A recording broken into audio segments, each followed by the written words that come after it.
Hello guys, welcome to Conversational Swahili with Ibrahim. In this lesson today, you are going to learn about places in Swahili, maeneo. Now, before we start this lesson, please follow this account, then like this video. For more options, you can contact this number +2547690016669. Now, let's get started. Number one, nyumba.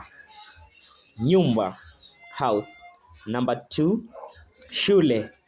Shule, school. Number three, hospitali. Hospitali, hospital. Number four, kanisa. Kanisa, church. Number five, muskiti. Muskiti, mosque. Number six, duka. Duka, shop.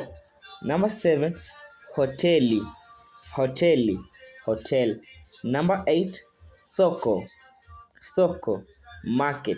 Number 9, barabara. Barabara, road. Number 10, ofisi.